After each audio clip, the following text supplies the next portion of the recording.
Be strong, her mother whispered, then her heart stopped. The machines flatlined. She screamed for help, shaking her mother's body. Mom, please, wake up. Please don't leave me. But no one came. The only person who'd ever loved her was gone. She collapsed beside the bed, sobbing, clutching her mother's cold hand. That's when the door opened. Her husband walked in, not alone. His mother stood behind him, arms crossed. His mistress followed, smiling. He didn't ask if she was okay.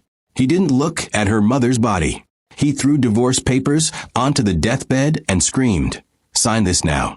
I'm done with you." Her mother's body was still warm. The mother-in-law leaned closer, her voice like ice. "Sign it and leave my son. You were never good enough." The mistress smiled wider. Her husband's voice cut through her sobs. "Sign it, you worthless thing. Take that baby and get out of my life." She looked at the papers, then at her mother's face. And she remembered something her mother had whispered years ago. Something no one else knew. Something that would destroy them all. Before we dive into this story, I need your help. YouTube only shows this to more people if you subscribe and comment. So hit that subscribe button right now, then drop a comment telling me where you're watching from and what time it is. Texas at midnight? Canada with morning coffee? Let me know you're here. We're a community, and your voice matters. Now, let's jump into the story.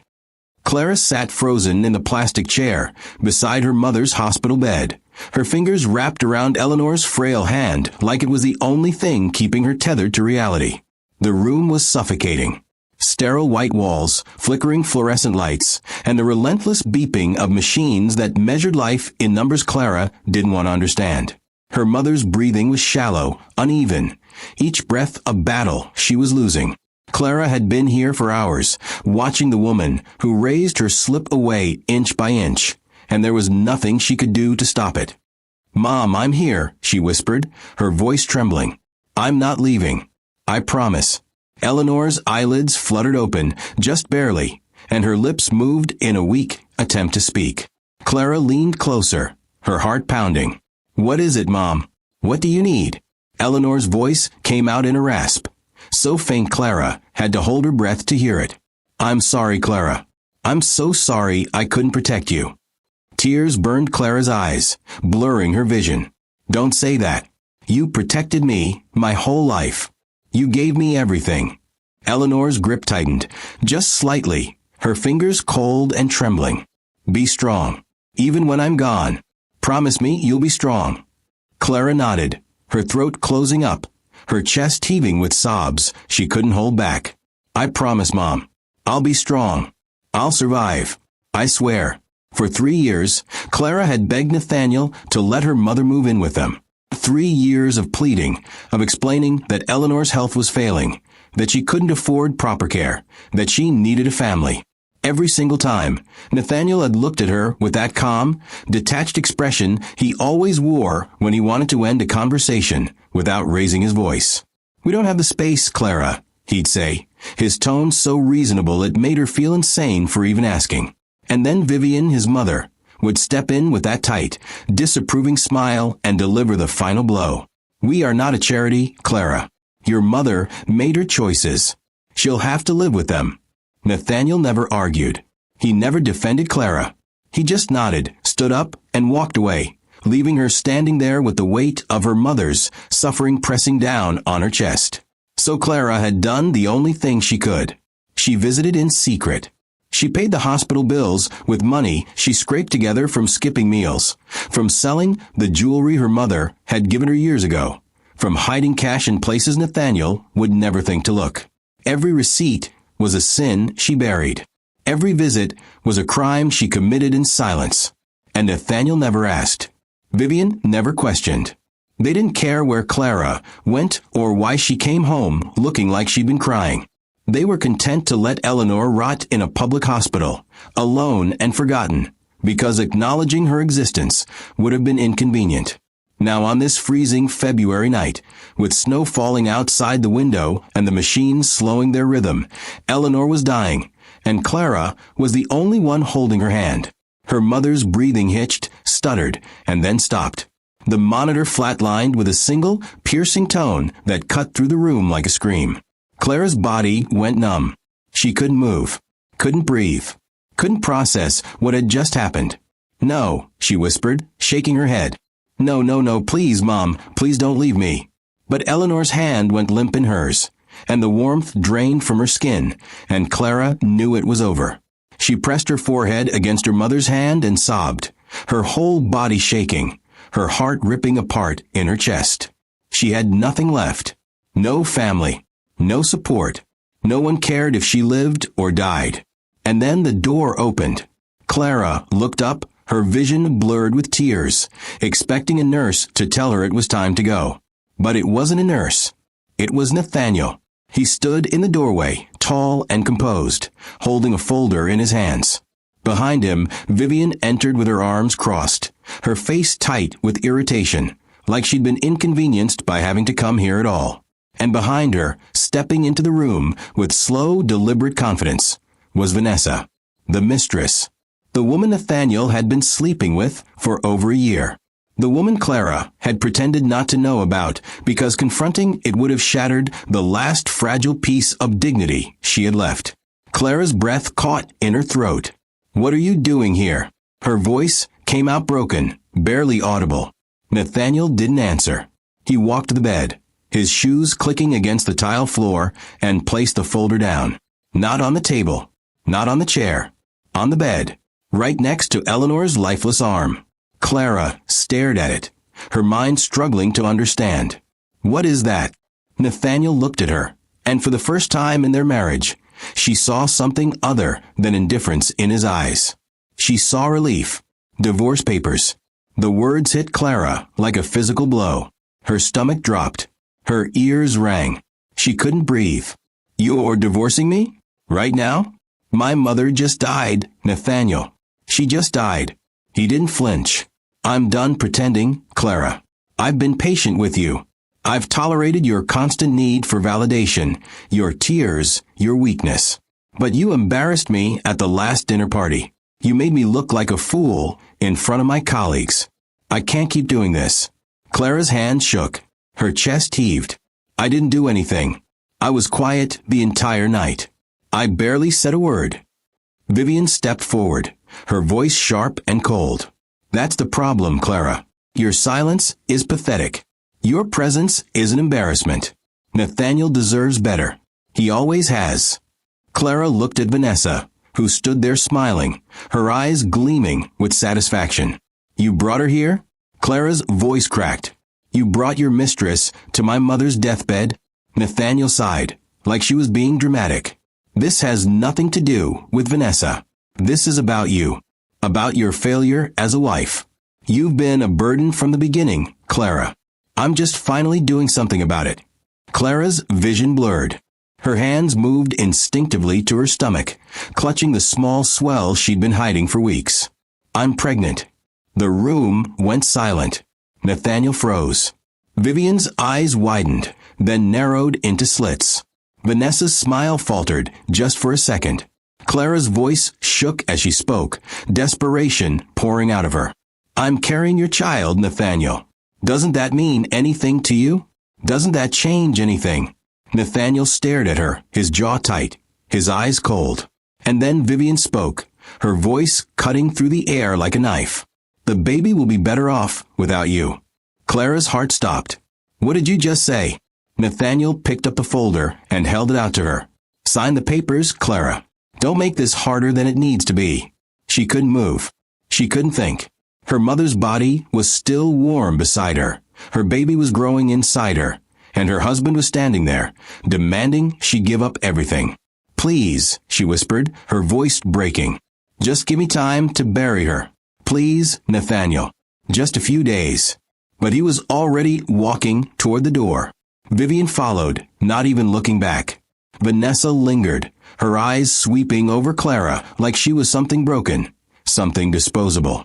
And then she smiled again, turned, and left. The door clicked shut. Clara collapsed onto the floor, her knees slamming into the cold tile, her hands clutching her stomach as sobs tore through her body. The divorce papers lay scattered around her, soaking up her tears. Her mother was dead. Her husband had abandoned her. And no one was coming to save her.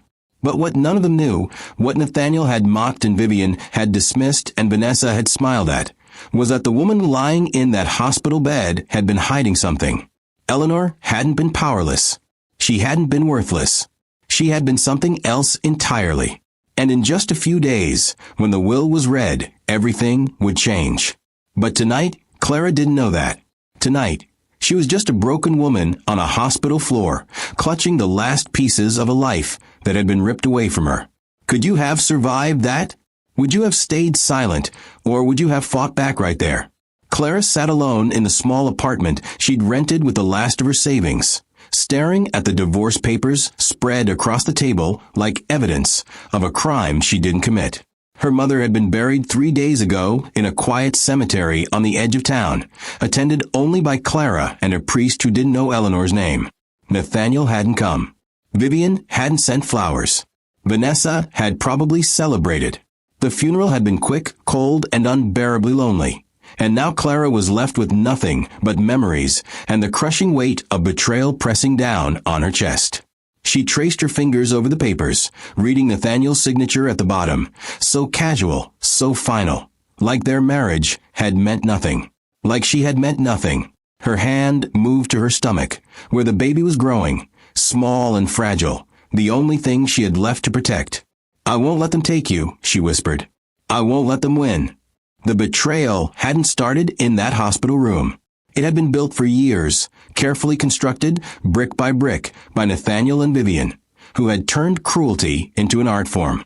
Clara had been blind to it at first, or maybe she just wanted to believe that love could survive indifference. She'd met Nathaniel at a charity event 6 years ago, back when she'd been working as an assistant at a small nonprofit. He'd been charming, polite, interested in her work, and when he'd asked her to dinner, she'd said yes without hesitation. The courtship had been fast. Too fast, maybe. Within 6 months, they were engaged. Within a year, they were married. And within 2 years, Clara had realized she'd made a terrible mistake. Nathaniel had never loved her. He'd married her because she was convenient, because she didn't challenge him, because she fit into the life he wanted without demanding anything in return. And Vivian had approved of the match for the same reason. Clara was quiet, obedient, and easy to control. She wouldn't cause problems. She wouldn't ask questions. She would simply exist in the background, a wife in name only, while Nathaniel lived his life however he pleased. The cracks had started small.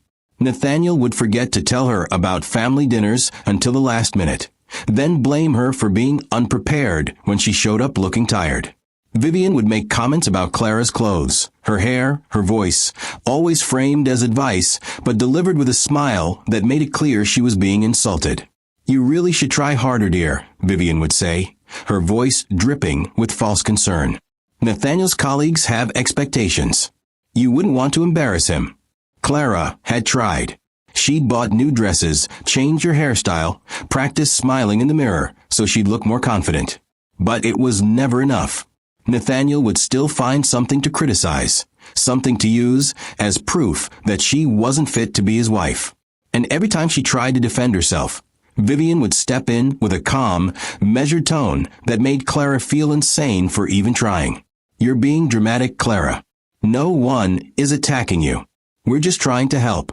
When Eleanor's health started declining, Clara had thought it would be different. She thought Nathaniel would show some compassion, some humanity, some willingness to help the woman who had raised his wife. But she'd been wrong. The first time Clara asked if her mother could move in, Nathaniel had been sitting in his study, going over contracts for a business deal.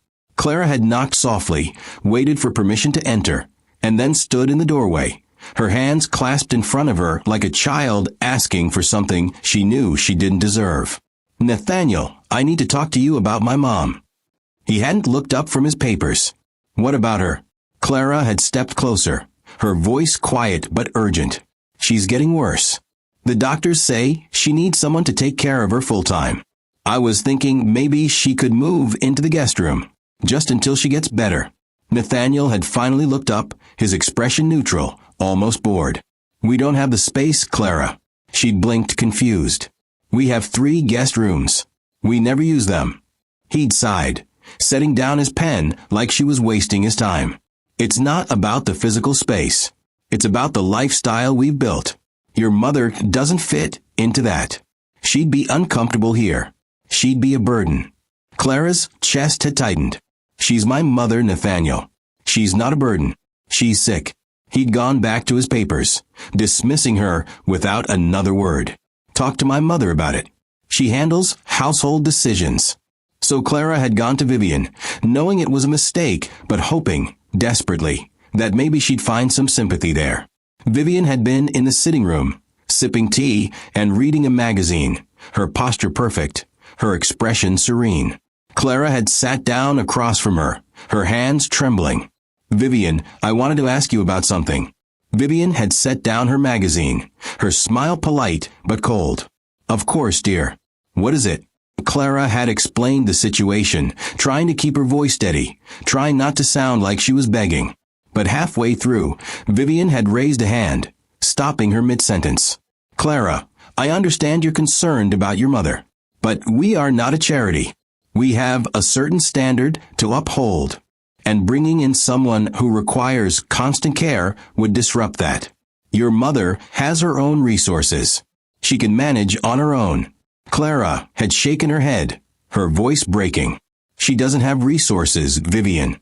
She's broke. The hospital bills are piling up. She can't afford proper care. She needs help.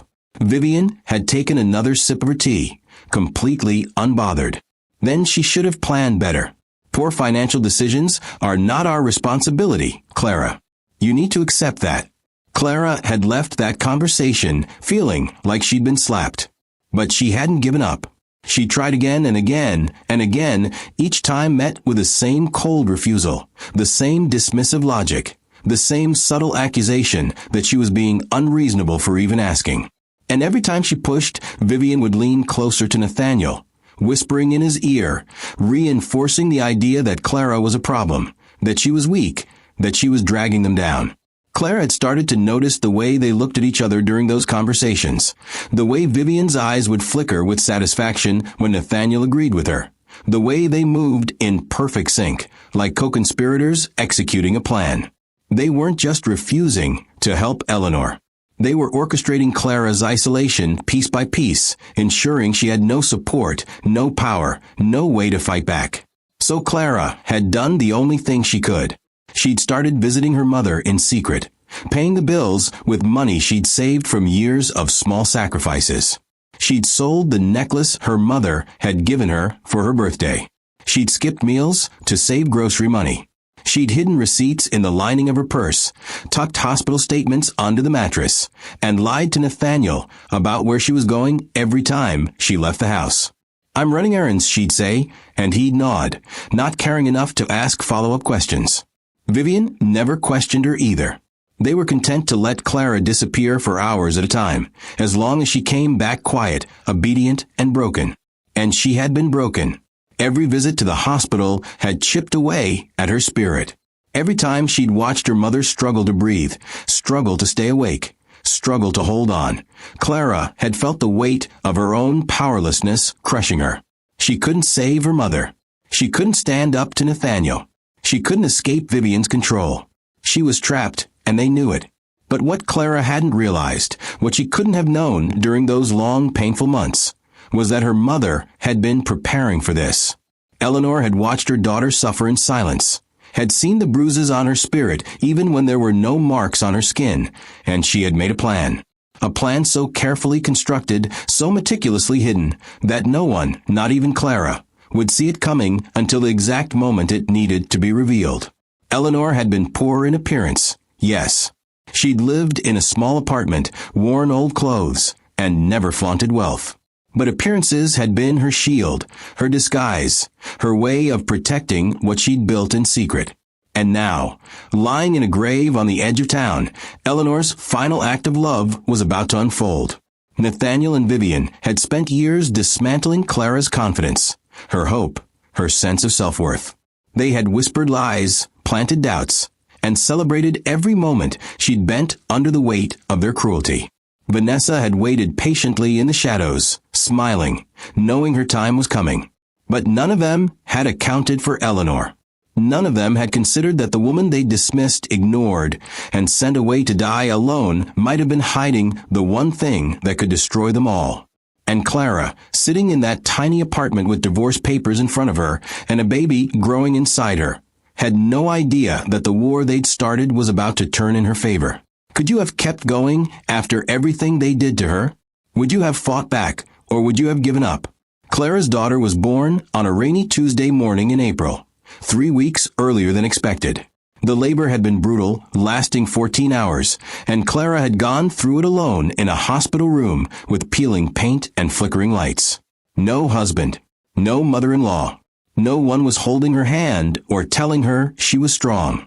Just Clara, the nurses, and the overwhelming pain that felt like her body was being ripped apart.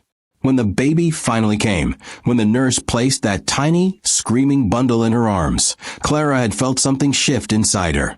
This wasn't just about survival anymore. This was about protection.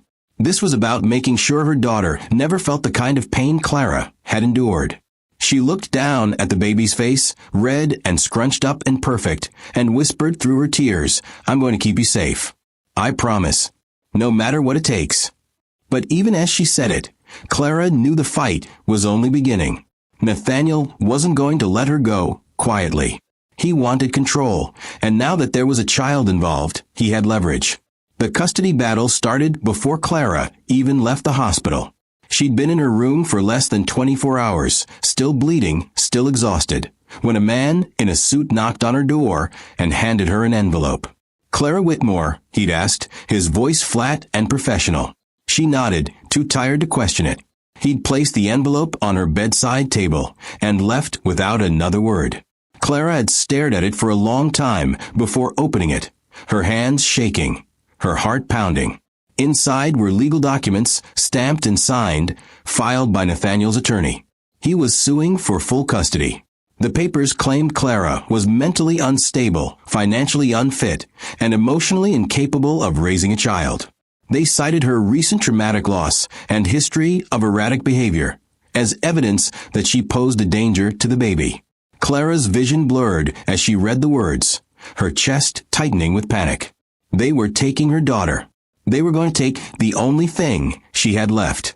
She called the one lawyer she could afford, a woman named Margaret Shun, who worked out of a cramped office above a dry cleaner. Margaret had been blunt from the start. "Clara, I'm not going to sugarcoat this. Nathaniel has money, connections, and a team of attorneys who do this for a living. You're fighting uphill." Clara had gripped the phone so hard her knuckles turned white. "I don't care. I'll do whatever it takes. He's not taking my daughter." Margaret had paused, then sighed. "Okay, then we need to be smart. We need to document everything. Every interaction, every threat, every lie. We need to show the court who he really is." Clara had nodded, even though Margaret couldn't see her. "I can do that. I will do that." And she had. From that moment on, Clara became a different person. She kept notebooks filled with dates, times, and details of every conversation with Nathaniel. She saved text messages, recorded phone calls, and gathered witnesses who had seen the way he treated her. She was meticulous, deliberate, and relentless because losing wasn't an option. Nathaniel's first move was to paint Clara as unstable. His lawyers filed motions claiming she was suffering from postpartum depression, that she was neglecting the baby, that she was living in unsafe conditions. Vivian backed him up with sworn statements, testifying that Clara had always been emotionally fragile and incapable of handling responsibility. She described Clara as someone who cried constantly, who couldn't make decisions, who needed constant supervision. It was a lie, all of it, but Vivian delivered it with such calm authority that it sounded like the truth. Vanessa played her part too, positioning herself as the stable, supportive figure the child needed. She attended hearings with Nathaniel, dressed impeccably, smiling at the judge, playing the role of the devoted partner who only wanted what was best for the baby.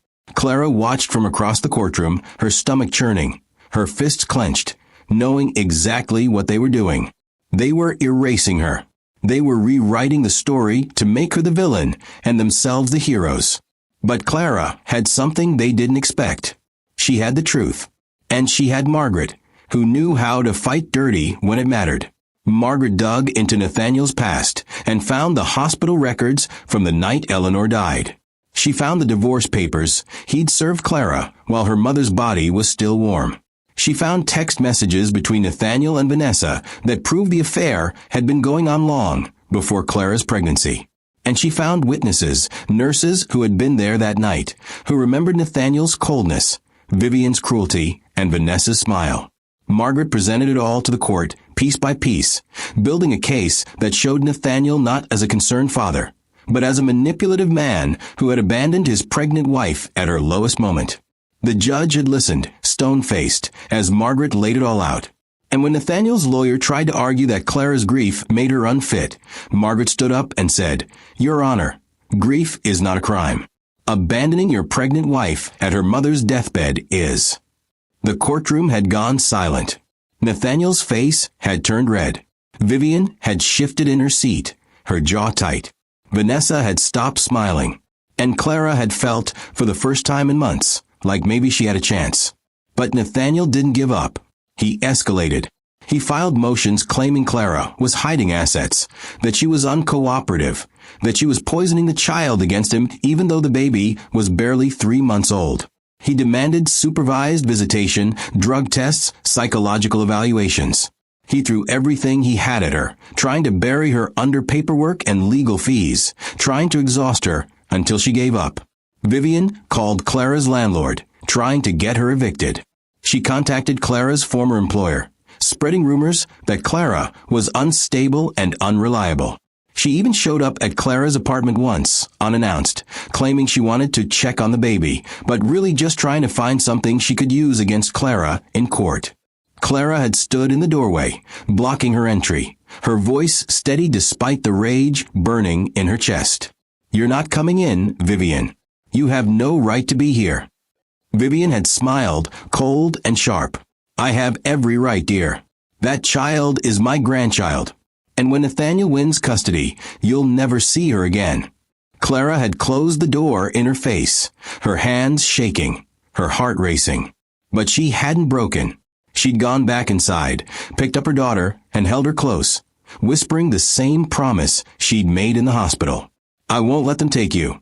I won't let them win." And she hadn't. Every move Nathaniel made, Clara countered. Every lie Vivian told, Clara exposed.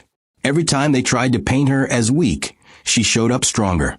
She attended every hearing, every mediation, every evaluation, and she did it with her head held high, even when she was falling apart inside. She learned to speak in court without her voice shaking. She learned to answer questions without crying. She learned to be the kind of mother her daughter needed, even when everything inside her was screaming to collapse. Margaret had warned her it would be a long fight, and she'd been right. Months passed. The legal bills piled up. Clara sold everything she had left, her mother's furniture, her wedding ring, even the few pieces of jewelry she'd been saving for her daughter. She worked 2 jobs, one during the day and one at night, sleeping only a few hours between shifts, surviving on coffee and sheer willpower. Her body ached. Her mind was exhausted. But she kept going, because giving up meant losing her daughter, and that was something she would never do. She remembered her mother's words from that hospital bed. "Be strong, Clara, even when I'm gone, especially when I'm gone." And Clara had been strong. Stronger than she'd ever thought possible. Stronger than Nathaniel had anticipated. Stronger than Vivian had believed she could be. What Clara didn't know, what she couldn't have known during those brutal months of fighting, was that her mother had left her more than just words. Eleanor had left her a weapon. A tool so powerful it would dismantle everything Nathaniel and Vivian had built. But the time wasn't right yet. Clara had to prove herself first. She had to show the world, and more importantly herself, that she didn't need money or power to be strong. She needed only her will, her love, and her refusal to break. And as the custody battle dragged on, as Nathaniel's lawyers filed motion after motion, as Vivian whispered threats and Vanessa played the perfect stepmother, Clara kept fighting. She kept showing up.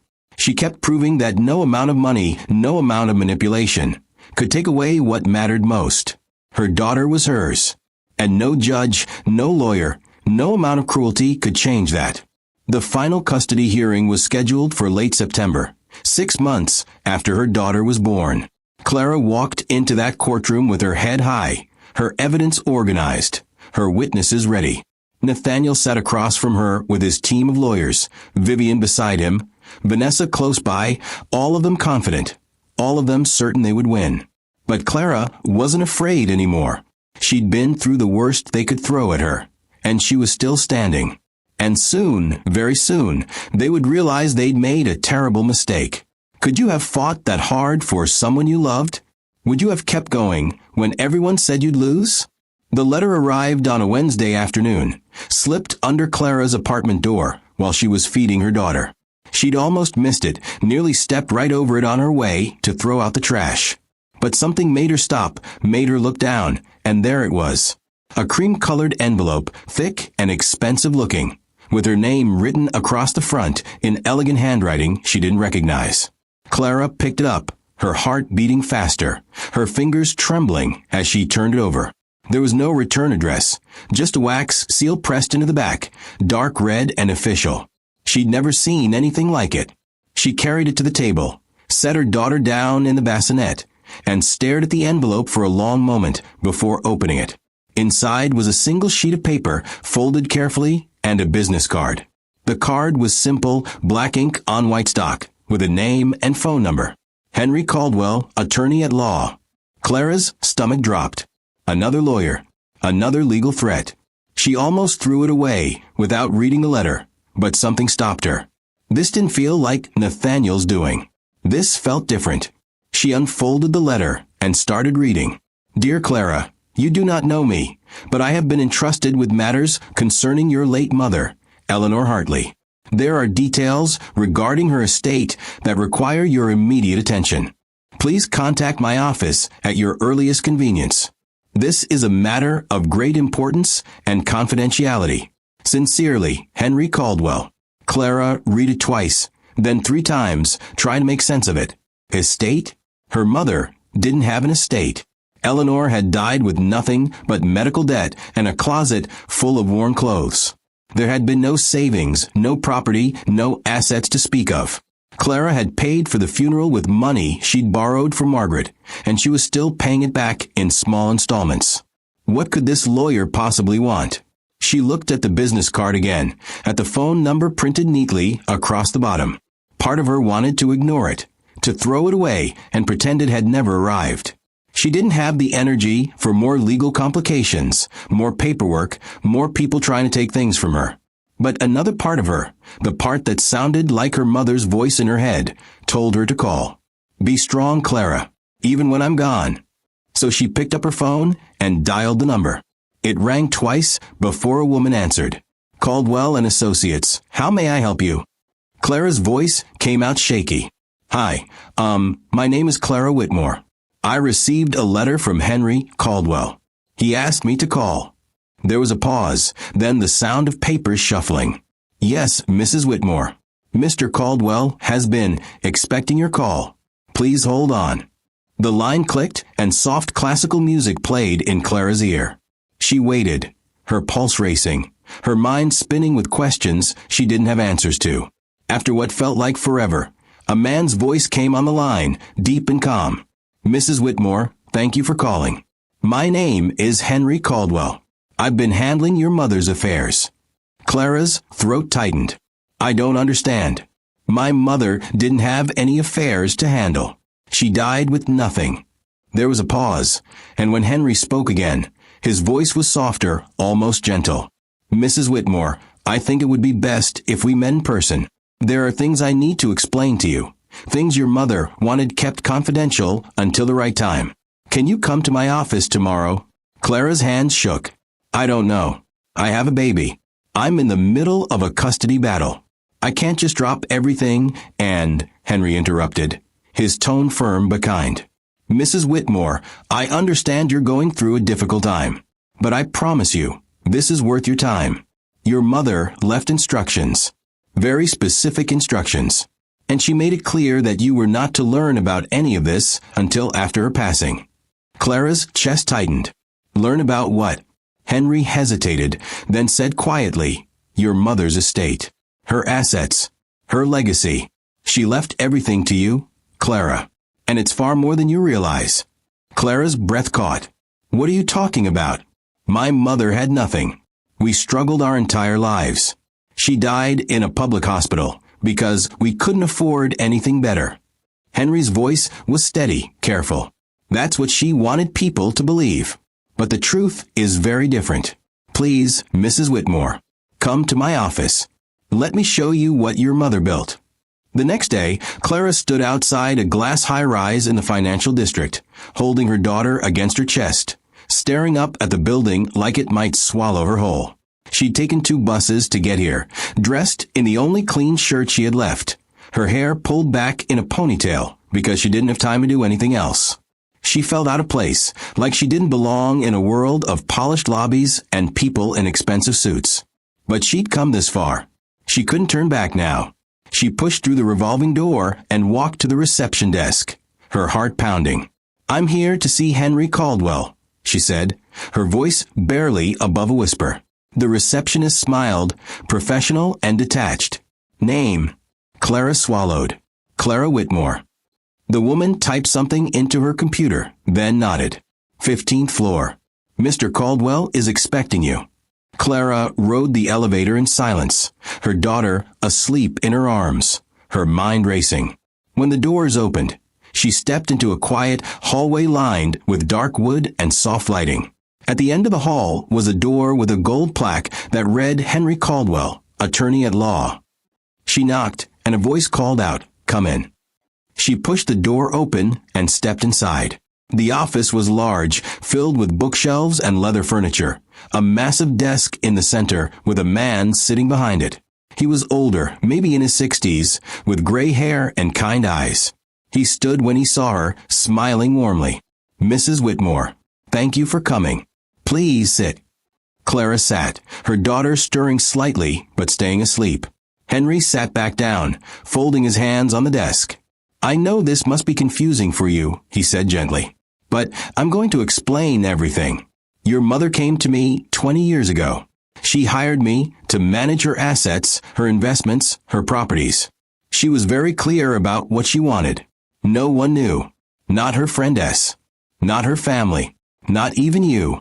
She lived modestly, quietly, because she believed that wealth attracted the wrong kind of attention.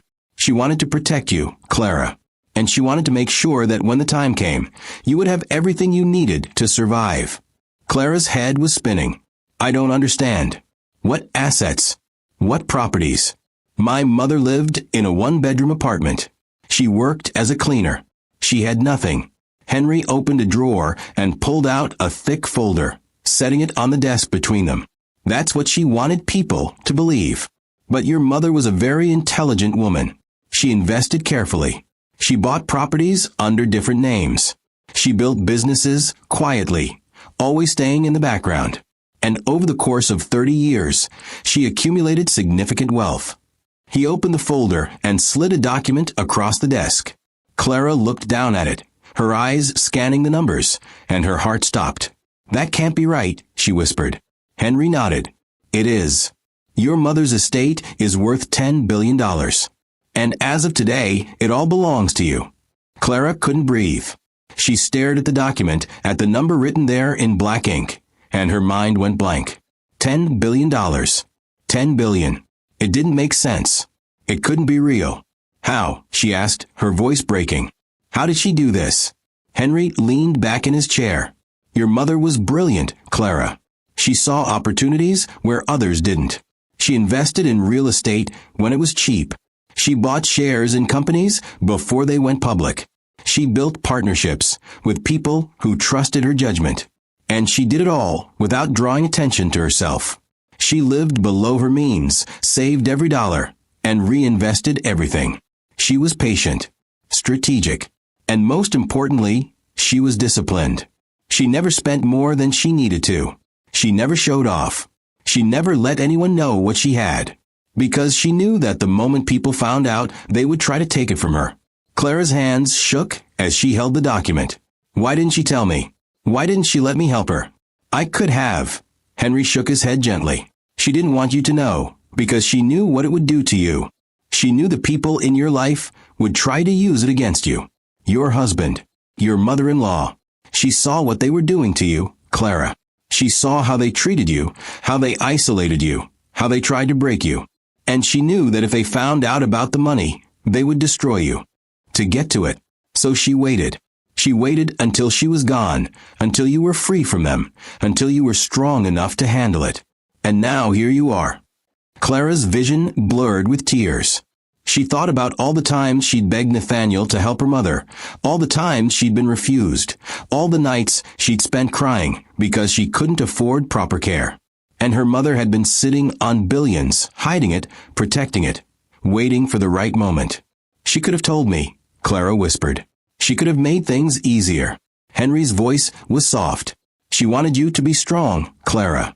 She wanted you to learn how to survive without money, without power, without anyone's help. Because she knew that the moment you inherited this, everyone would come for you. And she needed you to be ready. He slid another document across the desk. This is the will. Everything is outlined here. The properties, the investments, the businesses. And there's something else. Your mother purchased the hospital where she died. She bought it 6 months before her passing. She wanted you to have control over it. She wanted you to fix it, to make it better, to make sure no one else ever had to suffer the way she did. Clara looked down at the will, at her mother's signature at the bottom, and she felt something shift inside her. This wasn't just money. This was power. This was justice.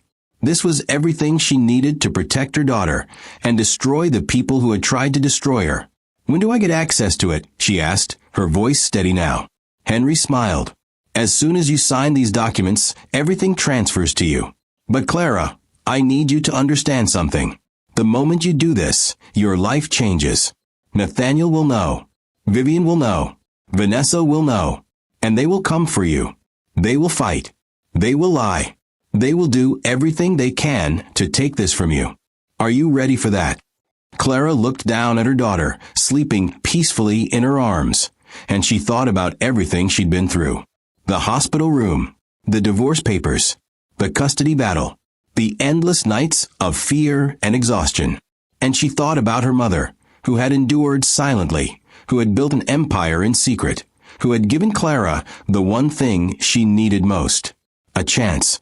She looked up at Henry, her eyes clear, her voice strong. I'm ready. The reading of Eleanor's will was scheduled for exactly 2 weeks after Clara signed the documents in Henry Caldwell's office. Henry had insisted on making it public, on gathering everyone who had a stake in Eleanor's life, or at least everyone who thought they did. Your mother wanted this, he told Clara over the phone. She wanted them to see it. She wanted them to understand what they'd lost. Clara had hesitated at first, unsure if she could face Nathaniel, Vivian, and Vanessa in the same room without breaking down.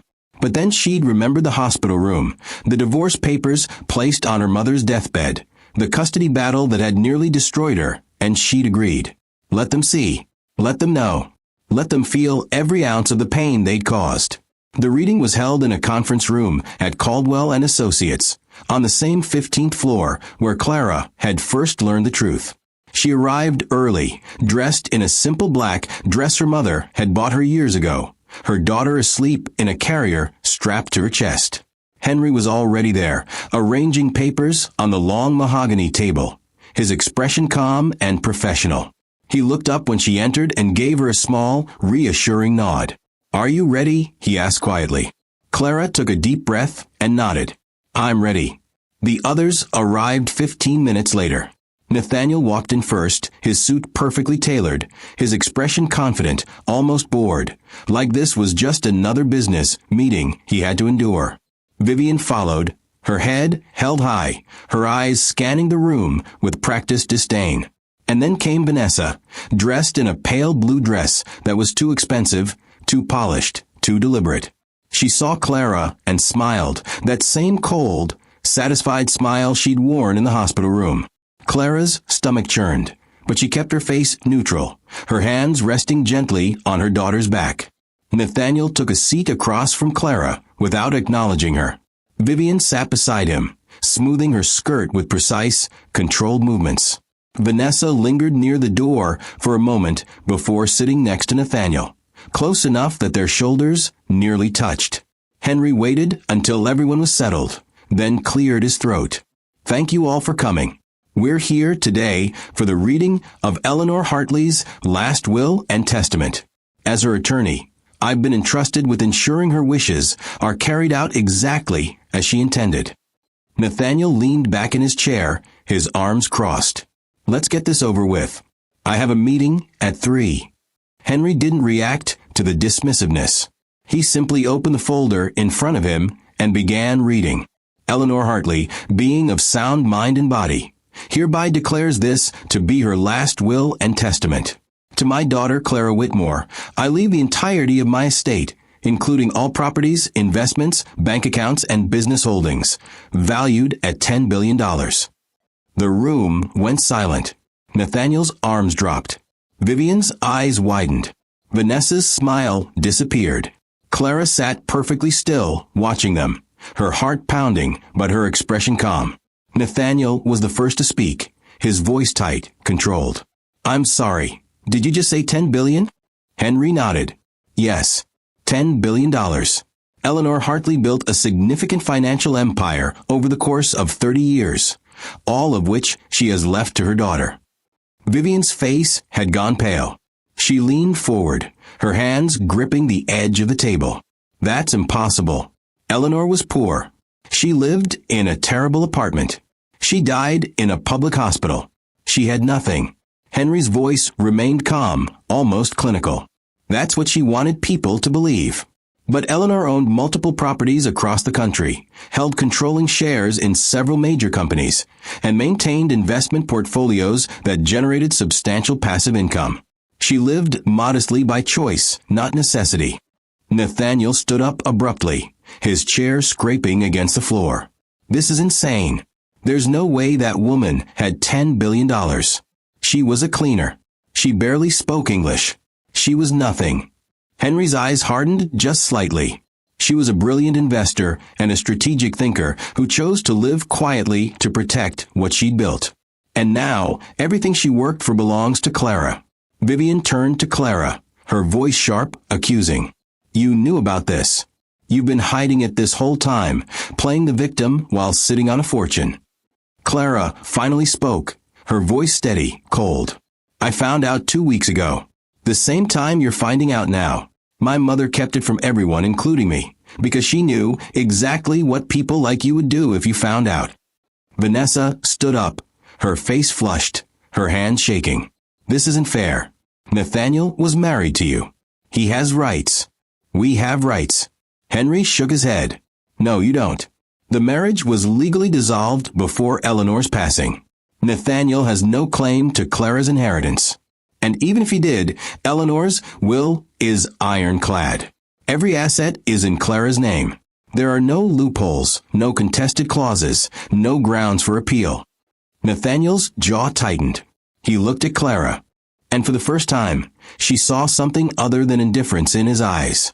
She saw panic. "Clara, we need to talk about this. This changes things. We can work something out. The custody arrangement, the divorce settlement, we can renegotiate." Clara stared at him, her voice ice cold. "No." Nathaniel blinked. "What?" Clara's voice didn't waver. "I said no. You served me divorce papers while my mother was dying. You abandoned me while I was pregnant. You fought to take my daughter from me because you thought I was weak, powerless, and alone. You were wrong. And now you want to renegotiate?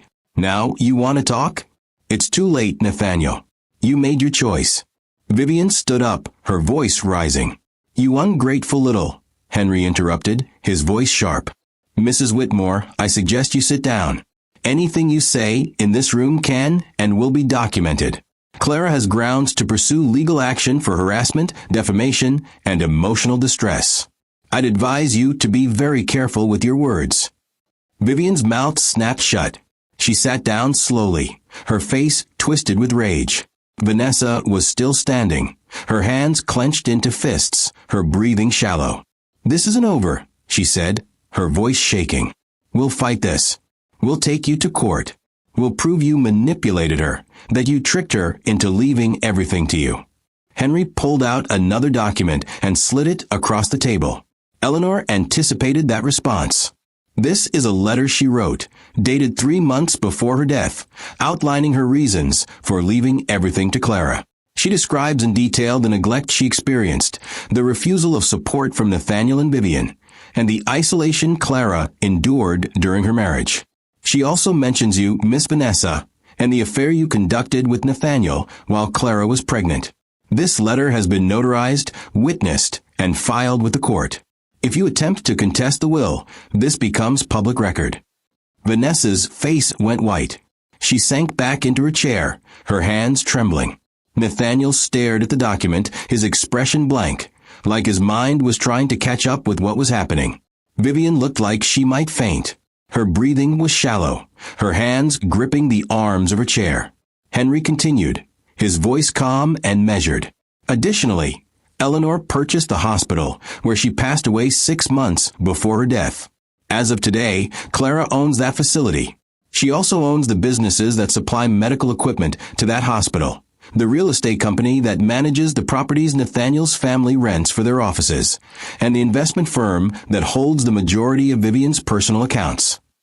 The room was so quiet Clara could hear her daughter's soft breathing against her chest. Nathaniel looked at her, his eyes wide, his voice barely a whisper. "You own everything." Clara nodded. "Not everything. Just everything that matters to you." Vivian made a small, choked sound, like she was trying to speak but couldn't find the words. Vanessa was staring at the table, her face buried in her hands. Nathaniel sat down slowly, his confidence shattered, his posture slumped. Henry closed the folder. "That concludes the reading. Clara, if you have any questions, I'm available. The rest of you are free to leave." No one moved. They all just sat there, stunned, broken, unable to process what had just happened. Clara stood, adjusting her daughter in the carrier, and walked toward the door. She paused when she reached Nathaniel, looking down at him. "You told me I'd never be anything without you," she said quietly. "You told me I was weak, that I was worthless, that my mother was a burden. You were wrong about all of it." She turned and walked out, leaving them sitting in silence, their world collapsing around them. Outside the building, Clara stood on the sidewalk, breathing in the cold air, feeling the weight of everything that had just happened settle over her. She'd won. She'd actually won. Not just the money, not just the power, but the validation, the proof that she'd been right all along, that she'd been strong enough to survive, that her mother's love had been real and fierce and unstoppable. Her phone buzzed in her pocket. She pulled it out and saw a text from Margaret. Heard the news. The court just dropped Nathaniel's custody case. Full custody awarded to you. Congratulations, Clara. Clara closed her eyes, tears streaming down her face, and she whispered, "Thank you, Mom. Thank you for everything." Her daughter stirred, opening her eyes and looking up at Clara with that innocent, trusting gaze. Clara smiled through her tears and kissed her forehead. "We're safe now, baby. We're finally safe." Inside the conference room, Nathaniel sat frozen, staring at the table. Vivian had her head in her hands, her shoulders shaking. Vanessa was crying openly now, mascara running down her cheeks. Henry gathered his papers, his expression neutral, professional. As he walked past Nathaniel, he paused. "Your ex-wife is a remarkable woman," he said quietly. "You should have realized that before you lost her." And then he left, closing the door behind him, leaving them alone with the wreckage of their own cruelty. Could you have stayed as calm as Clara did in that room? Would you have been able to walk away, or would you have said more? Clara's new life didn't announce itself with fanfare or celebration. There were no champagne toasts, no shopping sprees, no sudden transformations into someone she wasn't. Instead, she moved through the transition with the same quiet determination that had carried her through the custody battle, through the divorce, through the hospital room where her mother had died. She rented a modest apartment in a better neighborhood, nothing extravagant, just a place where her daughter could grow up safely, where the locks worked and the heat stayed on, and no one banged on the walls at 3 in the morning. She hired a nanny, a kind woman named Rosa, who had raised 4 children of her own and treated Clara's daughter like she was precious. And then, with Henry's guidance, Clara began the real work. The work her mother had prepared her for. The work of rebuilding everything Nathaniel and Vivian had tried to destroy. She started with a hospital, the place where Eleanor had died alone, neglected, treated like she didn't matter. Clara walked through those halls 3 weeks after the will reading, her heels clicking against the linoleum floors, and she saw everything her mother must have seen. Overworked nurses, broken equipment, patients waited for hours in hallways because there weren't enough beds. A system built on cutting costs instead of saving lives. She called a meeting with the hospital board, a group of men in expensive suits who'd been running the place into the ground for years while collecting fat paychecks. They'd gathered in the boardroom, expecting some kind of introduction, maybe a polite speech about continuing her mother's legacy. Instead, Clara had walked in, set her bag down, and said, "You're all fired." The room had gone silent. One of the board members, a man named Gerald with a red face and a condescending smile, had laughed. "Excuse me." Clara had looked at him, her expression calm, her voice steady. "I said you're all fired. Effective immediately. Security will escort you out. You have 1 hour to clear your offices." Gerald's smile had disappeared. "You can't do that. We have contracts." Henry, who'd been standing quietly in the corner, had stepped forward and placed a stack of documents on the table. "Those contracts have termination clauses for gross negligence and mismanagement. Miss Whitmore's legal team has documented every violation, every safety issue, every patient complaint that was ignored under your leadership. You're lucky she's not pressing criminal charges." Another board member, a woman named Diane, had stood up, her voice sharp. "This is insane. You don't know anything about running a hospital. You're going to destroy this place." Clara had met her eyes without flinching. "My mother died in this place because people like you decided saving money was more important than saving lives. I'm not destroying anything. I'm fixing what you broke." Within a month, Clara had hired new leadership, people who actually cared about patient care, who'd spent their careers fighting for better conditions, better pay, better treatment. She increased salaries for nurses and support staff, invested in new equipment, and renovated entire wings that had been falling apart for years. She didn't do it for recognition or praise. She did it because her mother had suffered here, and Clara would make sure no one else ever had to. Word spread quickly. The local news ran a story about the hospital's transformation, about the anonymous donor who'd taken over and turned everything around. Clara stayed out of the spotlight, refusing interviews, letting the work speak for itself. But people noticed. Employees noticed. Patients noticed. And Nathaniel noticed. He'd started calling her 2 weeks after the will reading, leaving voicemails that started polite and got progressively more desperate. "Clara, we need to talk. There are things we can work out. I made mistakes, I know that, but we can fix this." She never called him back. Then the text started. Long, rambling messages about how he'd been under pressure, how Vivian had influenced him, how he regretted everything. Clara deleted them without reading past the first line. Vivian tried a different approach. She showed up at Clara's apartment one evening, unannounced, ringing the doorbell until Clara finally opened the door with her daughter on her hip. Vivian stood there, dressed impeccably as always, but there was something different in her eyes. Desperation. "Clara, we need to talk." Clara didn't move from the doorway. "No, we don't." Vivian's voice cracked, just slightly. "Please. Just 5 minutes. I know I was wrong. I know I hurt you. But we're family. We can move past this." Clara's voice was ice. "We were never family, Vivian. You made sure of that." Vivian's composure slipped. "You're going to destroy us. Nathaniel's business is failing. Our accounts are frozen. We're losing everything." Clara shifted her daughter to her other hip, her expression unchanging. "You should have thought about that before you sent my mother to die alone in a public hospital. Before you told me my baby would be better off without me. Before you spent years making me feel like I was nothing. Vivian's eyes filled with tears, real or fake. Clara couldn't tell and didn't care. I'm begging you. Please. Just help us. You have so much now. You don't need all of it. Clara's voice was quiet but firm. You're right. I don't need all of it. But I'm not giving you a single dollar. Not now. Not ever. Goodbye, Vivian.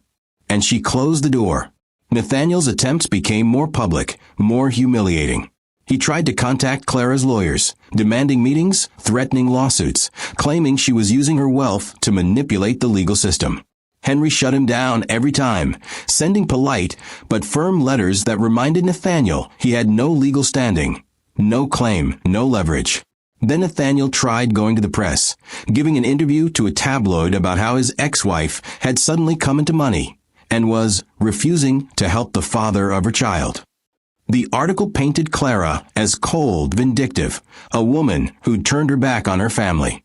It lasted exactly one day before Henry released Eleanor's letter, the one describing in detail how Nathaniel and Vivian had treated her, how they'd refused to help when she was dying, how they'd served divorce papers at her deathbed. The media turned on Nathaniel overnight. Op-eds called him cruel, heartless, a man who'd abandoned his pregnant wife and now wanted her money. Social media tore him apart. His business partners started distancing themselves. Invitations to events dried up. And through it all, Clara said nothing. She didn't defend herself, didn't issue statements, didn't engage. She just kept moving forward, kept building, kept protecting her daughter. Vanessa tried her own approach, reaching out through mutual acquaintances, suggesting they meet for coffee, pretending she wanted to apologize. Clara ignored every attempt. Vanessa then tried showing up at the hospital, claiming she wanted to volunteer, to give back to the community. Clara had security escort her out. She's not welcome here, Clara had told the head of security. If she comes back, call the police. Vanessa's social circle began to shrink. The women who'd once envied her relationship with Nathaniel, who'd admired her patience and strategy, now saw her for what she was. A woman who'd smiled while a pregnant wife was being destroyed. Invitations stopped coming. Friends stopped calling. And when Vanessa tried to align herself with other wealthy families, whispers followed her everywhere. That's the mistress. That's the woman who broke up a marriage. That's the one who smiled at a deathbed. Clara never had to say a word. The truth did all the work for her. But Clara's focus wasn't on revenge. It was on building something better. She took over the businesses her mother had quietly invested in, bringing in ethical leadership, implementing fair wages, creating environments where employees were valued instead of exploited. She funded scholarships for single mothers trying to get back on their feet, for women escaping abusive relationships, for people who reminded her of where she'd been just months ago.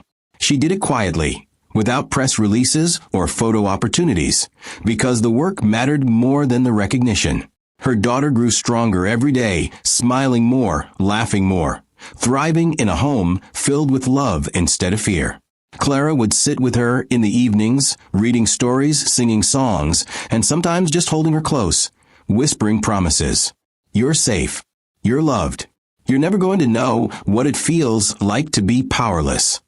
And she meant it. Nathaniel's business collapsed by autumn. The investments he'd relied on, the partnerships he'd counted on, all of them were connected to companies Clara now controlled.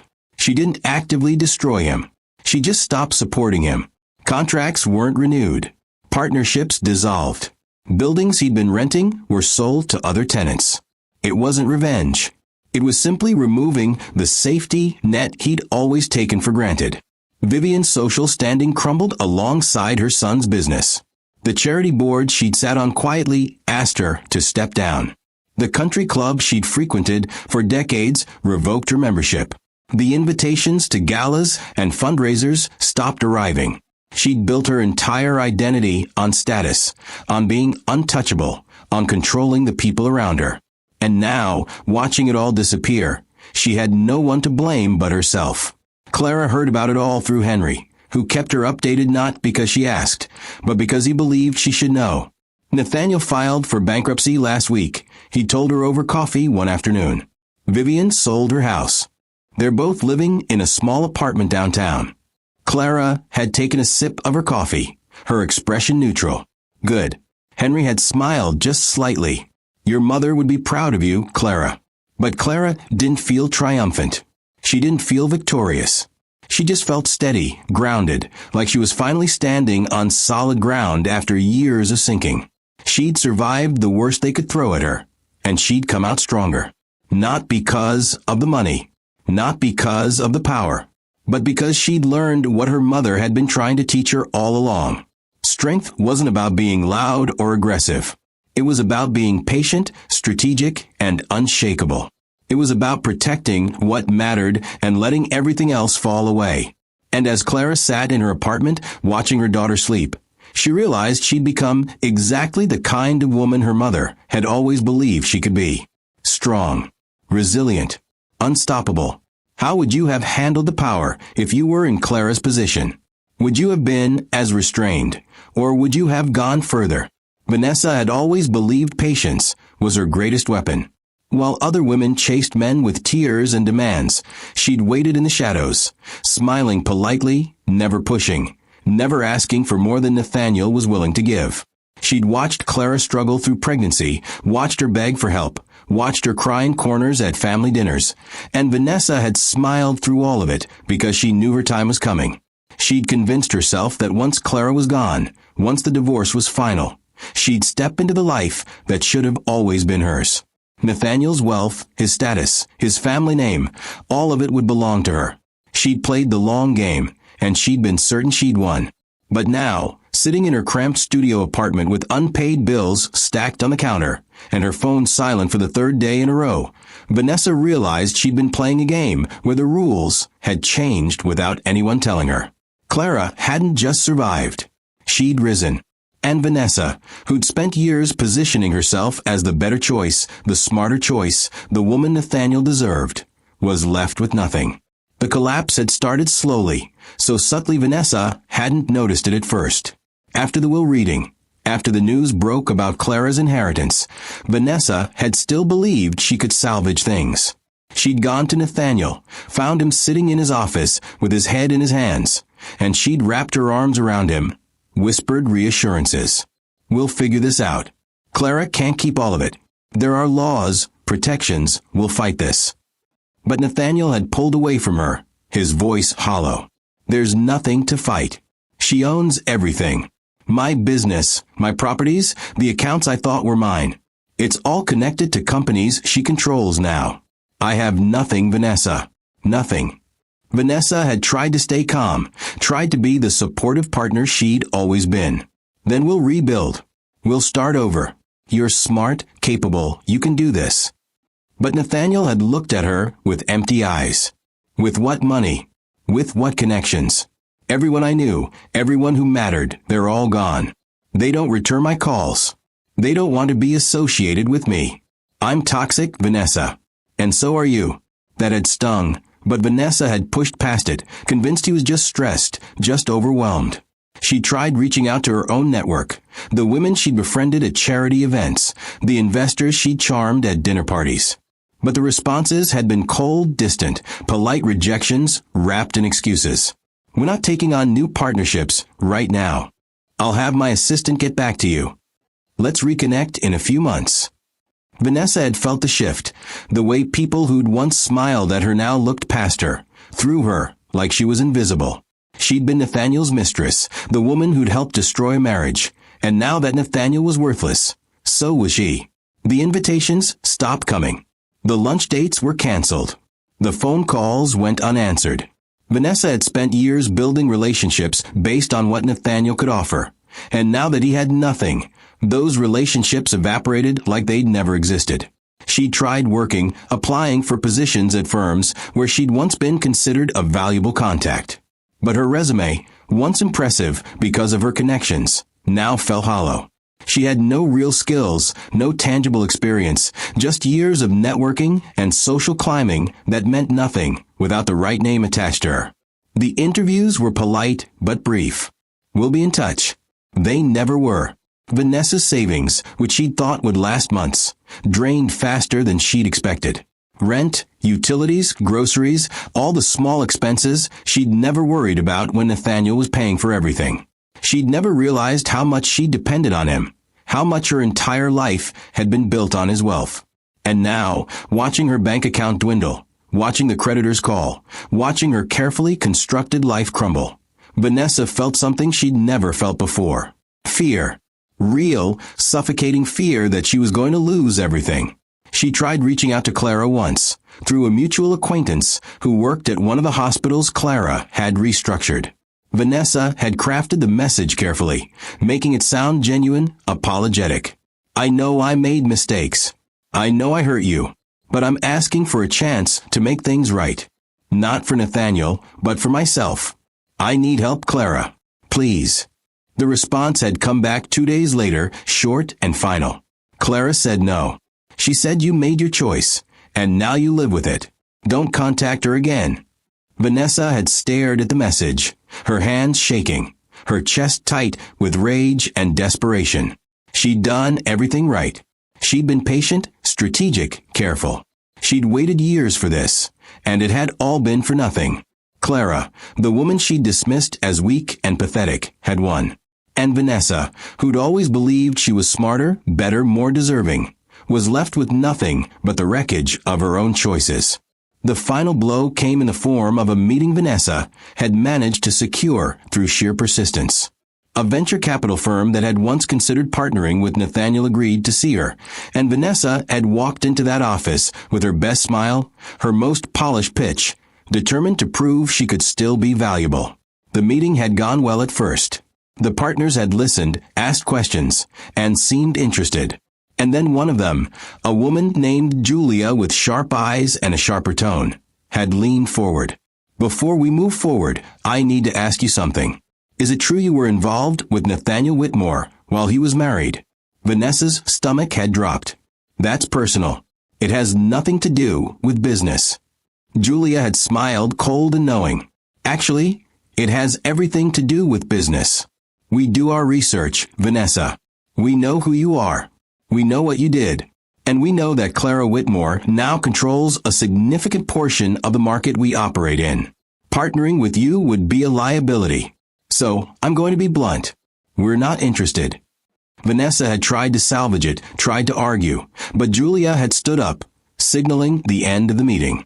Good luck, Vanessa. You're going to need it. Vanessa had left that office, feeling like the ground had been ripped out from under her. She'd walked back to her apartment in a daze, her mind racing, her chest tight with panic. She'd built her entire life on being desired, being valuable, being the woman men wanted and women envied. And now she was nothing, worse than nothing. She was a cautionary tale, a woman who'd gambled everything on a man who had nothing left to give. That night, alone in her apartment, Vanessa had broken down. She'd screamed, thrown things, sobbed until her throat was raw. She'd called Nathaniel, desperate for someone to blame, someone to share the burden with. But he hadn't answered. She'd called again, and again, and again, until finally, on the 7th call, he picked up. What, Vanessa? His voice was flat, exhausted. Vanessa's voice came out shrill, desperate. You ruined me. You promised me a life, and now I have nothing.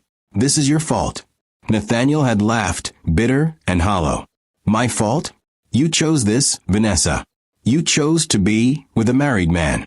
You chose to smile while his wife fell apart. You chose to believe we'd win. We didn't. And now we both have to live with it. Vanessa had tried to respond, but the line went dead. He'd hung up on her.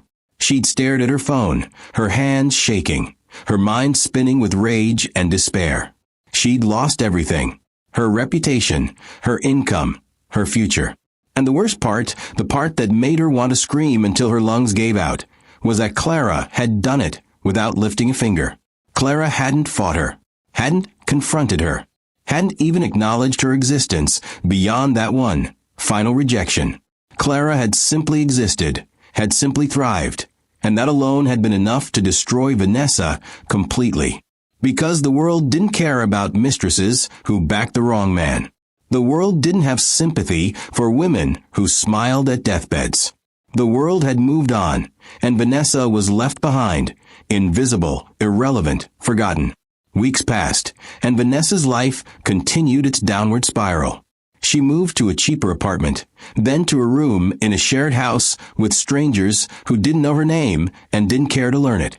She took a job at a retail store, standing behind a counter for minimum wage, serving customers who treated her like she was beneath them. And maybe she was. Maybe this was where she'd always belonged, and the years with Nathaniel had just been a temporary illusion, a fantasy she'd convinced herself was real. She'd see Clara's name in the news sometimes, articles about hospital reforms, about charitable donations, about a woman who'd turned tragedy into purpose. And every time, Vanessa felt a twist of envy so sharp it made her physically ill. That should have been her life. That should have been her standing in boardrooms, making decisions, commanding respect. But it wasn't. It never would be. Because Vanessa had made a choice, and that choice had destroyed her. One evening, standing in her tiny room with a stack of bills she couldn't pay and a phone that hadn't rung in weeks, Vanessa had a moment of clarity. She'd spent years believing she was smarter than Clara, more deserving, more capable. But the truth was, Clara had always been stronger. Clara had survived a marriage that would have broken most people. She'd survived grief, betrayal, and isolation, and she'd come out the other side with dignity intact. Vanessa, on the other hand, had spent years tearing someone down, believing it would lift her up. And now, she was paying the price. Not because Clara had punished her, but because the universe had a way of balancing the scales. Vanessa sat on the edge of her bed, staring at the blank walls of her room, and for the first time in her life, she understood what it meant to lose. Not just money or status, but purpose, identity, hope. She'd gambled everything on a man who had nothing, and now she had nothing too. And there was no one to blame but herself. Could you forgive someone like Vanessa, or would you let her face the consequences alone? Vivian had spent her entire life building walls around herself, walls made of status, wealth, and the carefully cultivated image of a woman who was untouchable. She'd married into old money, raised a son who carried the family name with pride, and positioned herself at the center of every social circle that mattered. Charity galas, country club luncheons, board meetings for foundations that did more networking than actual charity work. Vivian had mastered them all. She'd learned early that power wasn't just about having money. It was about making sure everyone knew you had it, about controlling who got access and who got shut out. And for decades, that strategy had worked. People respected her, feared her. I wanted her approval. But now, sitting alone in a 2-bedroom apartment that smelled like cheap cleaning products and old carpet, Vivian understood that the walls she'd built hadn't protected her. They'd isolated her. And when those walls came down, there was nothing left underneath.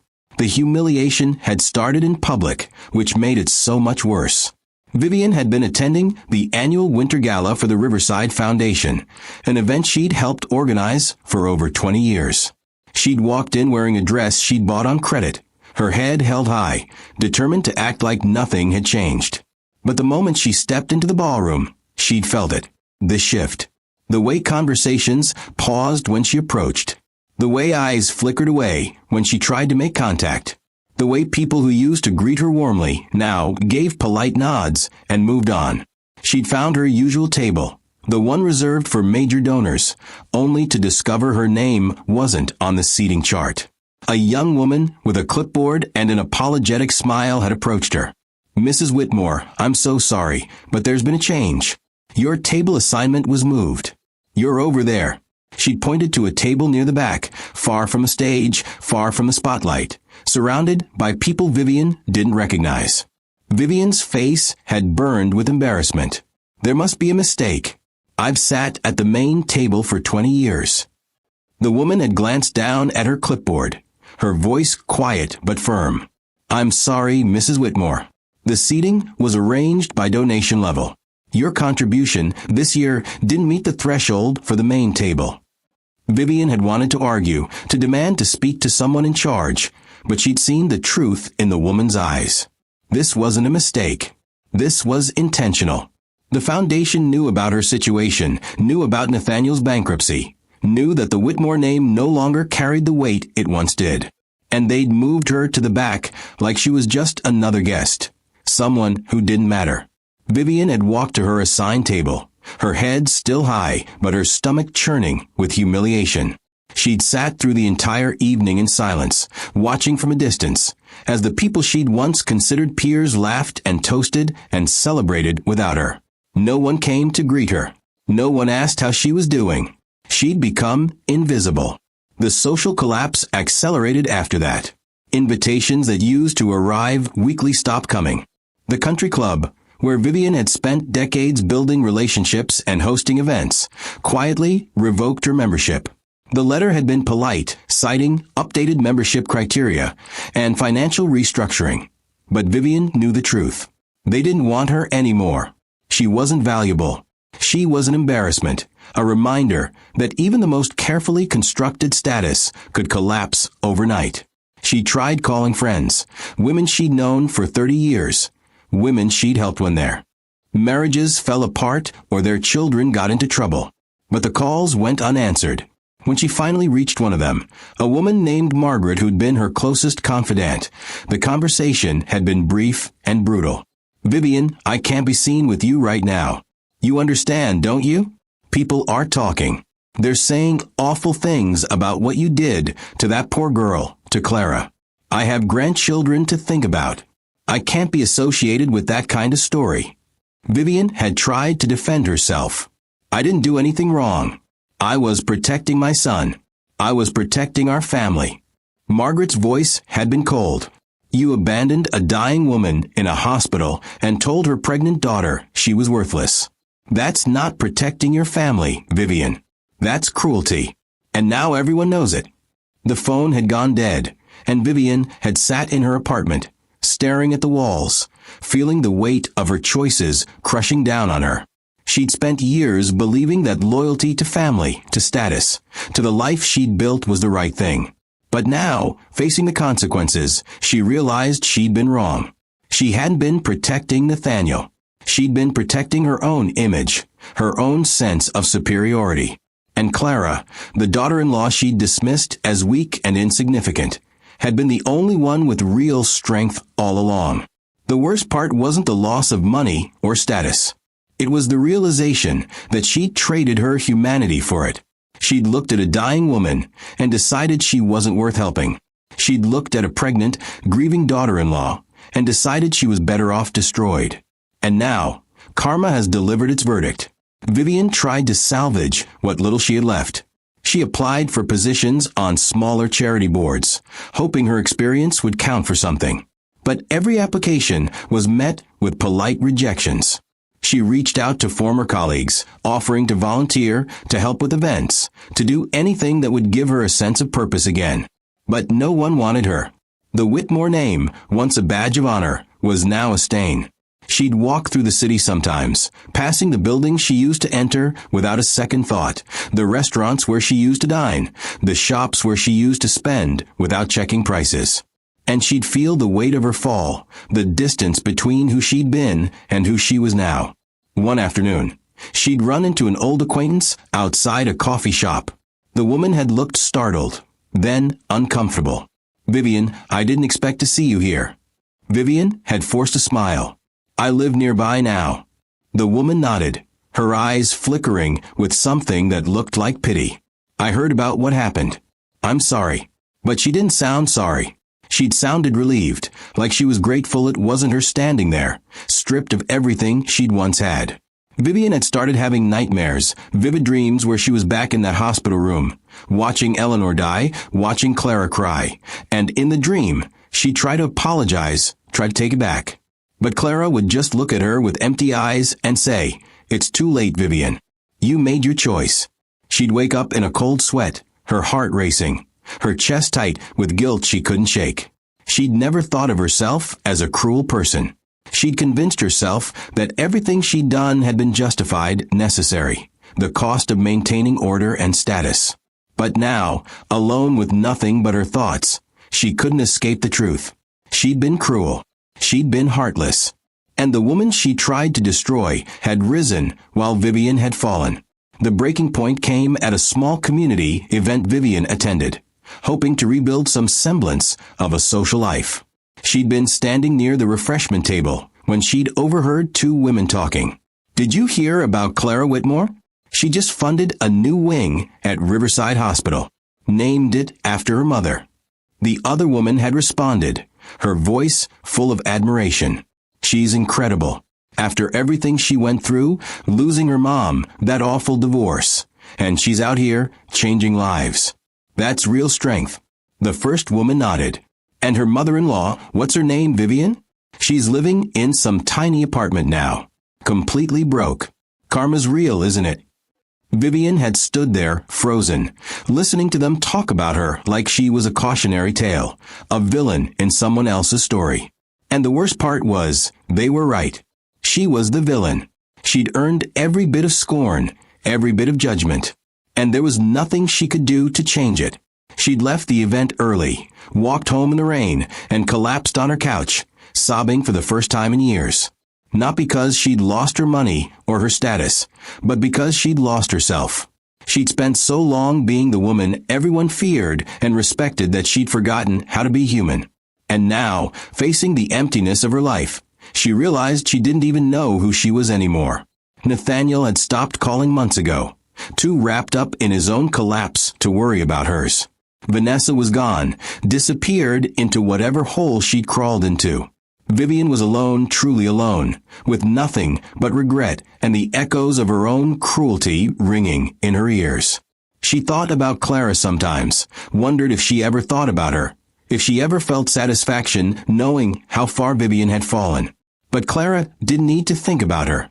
Clara had moved on, built a life filled with purpose and love, while Vivian was stuck in the past, replaying every mistake, every cruel word. Every moment she could have chosen kindness, but chose superiority instead. One evening, Vivian sat at her small kitchen table, staring at a photo she'd kept from years ago. It was a family picture, Nathaniel and Clara on their wedding day, both of them smiling. Vivian stood beside them, her expression proud, satisfied. She remembered that day, remembered thinking she'd chosen the perfect wife for her son, someone quiet, obedient, easy to control. And she'd been right about Clara being those things. But what Vivian hadn't seen, what she'd been too arrogant to recognize, was the strength underneath. Resilience. The quiet power that didn't need to shout to be heard. Clara had survived everything Vivian had thrown at her, and she'd done it with grace. And now, looking at that photo, Vivian felt something she'd never felt before. Shame. Deep, aching shame that sat in her chest like a stone. She destroyed a woman who deserved better, and the universe had made sure she paid for it. Vivian set the photo down and stared out the window at the city she no longer belonged to. She thought about writing Clara a letter, apologizing, begging for forgiveness. But what would be the point? Words couldn't undo what she'd done, and Clara didn't owe her forgiveness. Clara owed her nothing. So Vivian sat in her apartment, alone with her regrets, knowing that this was her life now. No redemption. No second chances. Just the slow, painful realization that she'd traded everything that mattered for things that didn't. And there was no coming back from that. If you were Clara, would you ever forgive Vivian, or would you let her live with the weight of what she'd done? Nathaniel had always believed he was untouchable. Not because he was particularly smart or talented, but because he'd been born into the right family, gone to the right schools, and married the right kind of woman who wouldn't cause problems. He'd built his entire life on a foundation of privilege and assumptions, never questioning whether the ground beneath him was solid. And now, standing in a courtroom for what felt like the 100th time, watching his lawyer shuffle papers with the defeated expression of someone who knew they'd already lost, Nathaniel understood that the ground had never been solid at all. It had been Clara holding everything together, and the moment he'd pushed her away, everything had collapsed. The custody hearing was his last attempt, his final desperate play to reclaim some control over a life that had spiraled completely out of his reach. He'd filed motions claiming Clara was using her wealth to manipulate the courts, that she was denying him access to his daughter, that he deserved joint custody at minimum. His lawyer had warned him it was a bad idea, that the evidence against him was overwhelming, but Nathaniel had insisted. He couldn't let Clara win completely. He couldn't accept that the woman he'd once controlled now controlled everything. The judge entered, an older woman with gray hair and a no-nonsense expression that made Nathaniel's stomach turn. She'd presided over several of their hearings, and each time, her patience with him had worn thinner. She sat down, adjusted her glasses, and looked directly at Nathaniel. "Mr. Whitmore, I've reviewed your latest motion. Do you have anything new to present, or are we rehashing the same arguments we've already addressed?" Nathaniel stood, his voice tight. "Your Honor, I'm asking for what any father deserves. Time with my daughter. A chance to be part of her life. Clara has used her financial resources to freeze me out, to paint me as a villain when all I want is to be a parent." The judge's expression didn't change. "Mr. Whitmore, we've been over this. You served divorce papers to your wife while she was grieving her mother's death in a hospital room. You abandoned her while she was pregnant. You fought for custody not because you wanted to be a parent, but because you wanted control. The court has seen the evidence. We've heard the testimonies. And every time you come back here, you're wasting this court's time and your daughter's future." Nathaniel's face flushed. "That's not fair. I made mistakes, yes, but I'm trying to make things right. I deserve a second chance." The judge leaned forward, her voice sharp. "Second chances are earned, Mr. Whitmore, not demanded. And based on your behavior, you haven't earned anything." She turned to Clara, who sat quietly on the other side of the courtroom, her hands folded in her lap, her expression calm. "Mrs. Whitmore, do you have anything you'd like to add?" Clara stood slowly, her voice steady but firm. "Your Honor, Nathaniel didn't want to be a father when I was pregnant. He didn't want to be a father when I begged him to wait until after my mother's funeral to finalize the divorce. He wanted control. He wanted to punish me for existing. And now that I have resources, now that I have the ability to protect my daughter, he wants to pretend he cares. But he doesn't care about her. He cares about winning. And I won't let him use my daughter as a pawn in whatever game he's playing." The judge nodded. "I agree. Mr. Whitmore, your petition for joint custody is denied. Your visitation rights remain supervised and limited. If you continue to file frivolous motions, I will hold you in contempt. This hearing is adjourned." Nathaniel stood frozen as the judge left, his lawyer packing up files without looking at him. Clara walked past him toward the exit, and Nathaniel couldn't stop himself. "Clara, wait." She stopped but didn't turn around.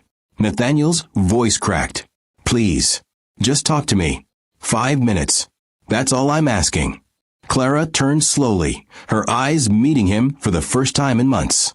There was no anger there, no hatred, just a cold, detached calm that made Nathaniel feel like he was looking at a stranger. "What do you want, Nathaniel?" He stepped closer, lowering his voice. "I want to fix this. I know I messed up. I know I hurt you. But we have a daughter together. She deserves to have both parents in her life." Clara's expression didn't change. She has a parent.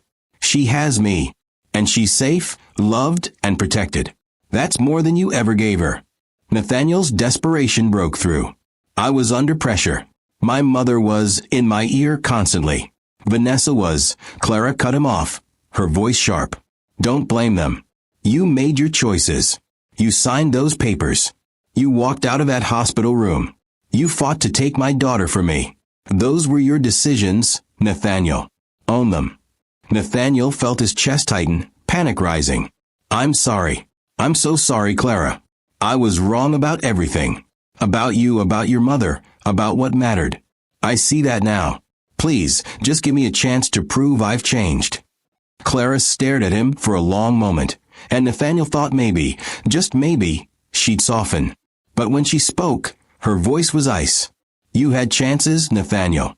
You had years of chances. Every time I asked for help, every time I begged you to see me, to care about what I was going through, you chose not to. And now that I don't need you, now that I've built a life without you, you want another chance? No. You don't get to come back into my life just because yours fell apart. She turned and walked away, leaving Nathaniel standing in the empty courtroom, his hands shaking, his mind racing. He'd lost. Completely, utterly, irreversibly lost. And there was nothing he could do to change it.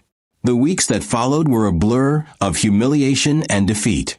Nathaniel's business, what little remained of it, finally collapsed when his last investor pulled out. The office he'd rented was repossessed. The car he'd been leasing was returned. He moved into a studio apartment in a part of the city he'd never even driven through before, a place with thin walls and neighbors who shouted at all hours. He'd applied for jobs, dozens of them, but every interview ended the same way. Polite interest, until they Googled his name and found the articles, the op-eds, the social media posts calling him a monster. "We'll be in touch," they'd say, and then they never were. Nathaniel had started drinking more, sitting alone in his apartment with cheap whiskey, scrolling through photos of his daughter on Clara's public social media. She was growing so fast, smiling in every picture, clearly happy, clearly loved. And Nathaniel wasn't part of any of it. He was erased, deleted from her life like he'd never existed. One night, drunk and desperate, Nathaniel had shown up at Clara's apartment building. Security had stopped him at the door, professional but firm. "Sir, you're not on the approved visitor list. You need to leave." Nathaniel had tried to argue, tried to explain that he just wanted to see his daughter, just for a minute. But the security guard had called the police, and Nathaniel had been escorted off the property with a warning. If he came back, he'd be arrested. He'd sat in his car afterward, his head against the steering wheel, sobbing like a child. He'd destroyed everything. His marriage, his business, his relationship with his daughter. And for what? For pride? For control? For the approval of a mother who'd abandoned him the moment he stopped being useful? Vivian hadn't spoken to him in months, too wrapped up in her own collapse to care about him. Vanessa was gone, disappeared into whatever life she'd scraped together.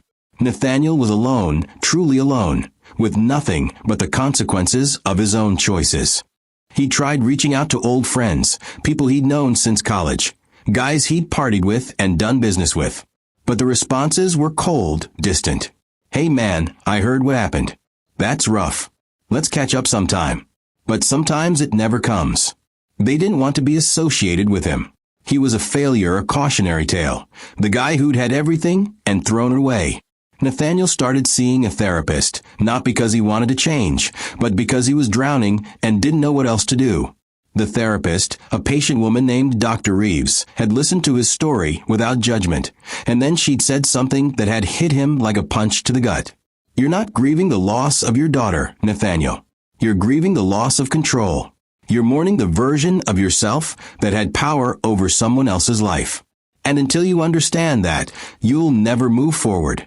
Nathaniel had wanted to argue, to defend himself, but deep down, he knew she was right. He didn't miss Clara because he loved her. He missed her because she'd made him feel important. He didn't want to be a father because he cared about his daughter. He wanted to be a father because it was one last way to stay connected to Clara's life, to her wealth, to the world he'd lost. The realization had broken something inside him. He'd spent weeks spiraling, barely eating, barely sleeping, just existing in a fog of regret and self-pity. And then one day, he'd seen Clara on the news. She was at a ribbon-cutting ceremony for a new community center she'd funded, holding her daughter on her hip, smiling at the cameras. She looked strong, confident, and happy. She looked like someone who'd survived a war and come out victorious. And Nathaniel, watching from his tiny apartment, felt the full weight of what he'd lost. Not just money or status, but the chance to be part of something good, something meaningful. He'd had a woman who loved him, who would have stood by him through anything, and he'd thrown her away like she was nothing. And now she was everything, and he was nothing. Nathaniel turned off the TV and sat in the dark, his chest tight, his eyes burning with tears he was too exhausted to shed. He thought about calling Clara one more time, about begging for forgiveness, about trying one last desperate attempt to reclaim some piece of what he'd lost. But he knew it wouldn't matter. Clara had moved on. She'd built a life without him, a life where he was irrelevant, invisible, forgotten. And maybe that was what he deserved. Maybe this was justice, cold and final, delivered not through courts or contracts, but through the simple, undeniable truth that actions had consequences. He'd chosen cruelty, and cruelty had destroyed him. He'd chosen control, and control had slipped through his fingers. He'd chosen to discard the one person who'd ever truly cared about him. And now he was left with nothing but the echoes of his own mistakes.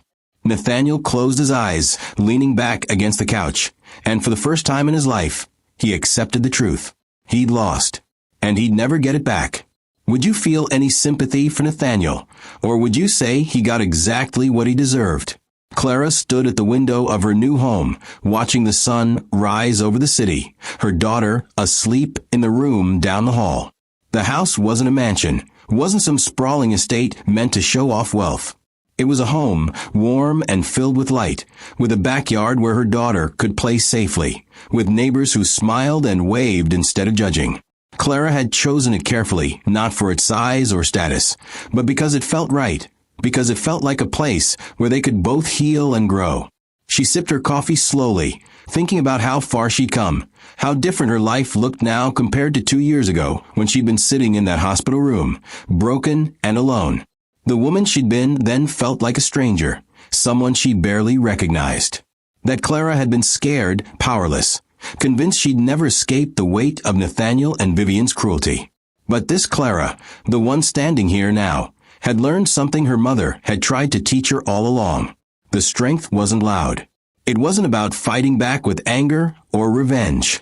It was about surviving, rebuilding, and protecting what mattered most. Her daughter had just turned 2, and watching her grow had been the greatest gift Clara could have asked for. Every milestone, every laugh, every moment of pure, unfiltered joy reminded Clara why she'd fought so hard. This little girl would never know hunger. She'd never know fear. She'd never know what it felt like to be powerless or invisible or dismissed. Clara had made sure of that. She'd built a life where her daughter could thrive, where she'd be surrounded by love and safety and the knowledge that she was valued. And that was the legacy Clara wanted to leave, not billions of dollars or business empires, but the simple, unshakable truth that love and resilience could overcome anything. Clara walked to her daughter's room and stood in the doorway, watching her sleep, her tiny chest rising and falling with each breath. She looked peaceful, content, completely unaware of the battles that had been fought to give her this life. And that was how it should be. Children shouldn't have to carry the weight of their parents' struggles. They should just get to be children. Clara had kept her promise to her mother. The hospital where Eleanor had died was now one of the best in the state, with updated equipment, compassionate staff, and programs designed to help people who couldn't afford care. Clara had named the new wing after her mother, a quiet tribute to the woman who'd sacrificed everything to give Clara a chance. She visited sometimes, walking through the halls, talking to patients and staff, making sure the standards she'd set were being maintained. And every time she left, she felt her mother's presence, felt the weight of Eleanor's love and foresight guiding her. "You did this, Mom," Clara would whisper. "You made all of this possible." Because it was true. Without Eleanor's hidden empire, without her careful planning and sacrifice, Clara would still be fighting just to survive. But Eleanor had given her more than money. She'd given her a blueprint for resilience, a map for how to turn pain into purpose. The businesses Clara now controlled had been transformed. She'd brought in leaders who valued ethics over profit, who treated employees like human beings instead of disposable assets. She'd implemented fair wages, healthcare benefits, and policies that protected workers from the kind of exploitation she'd seen too often. It wasn't just about running successful companies. It was about creating environments where people could thrive, where they didn't have to sacrifice their dignity for a paycheck. Clara had also quietly funded scholarships for single mothers, for women escaping abusive relationships, for anyone who reminded her of where she'd been. She didn't do it for recognition or praise. She did it because she knew what it felt like to be powerless, to need help and have nowhere to turn. And if her wealth could change that for even one person, it was worth it. One afternoon, Clara received a call from Margaret, her lawyer who'd fought beside her through the custody battle. Clara, I wanted to let you know something. Nathaniel tried filing another motion last week. Claimed you were alienating his daughter from him. Clara's stomach tightened, but her voice stayed calm. What happened? Margaret's tone was matter-of-fact. The judge threw it out. Didn't even schedule a hearing. She told his lawyer that if Nathaniel files one more frivolous motion, she'll hold him in contempt and impose fines. He's done, Clara. He has no legal ground left to stand on. Clara closed her eyes, relief washing over her. Thank you, Margaret, for everything. Margaret's voice softened. You did this, Clara. You fought when most people would have given up. Your daughter is lucky to have you.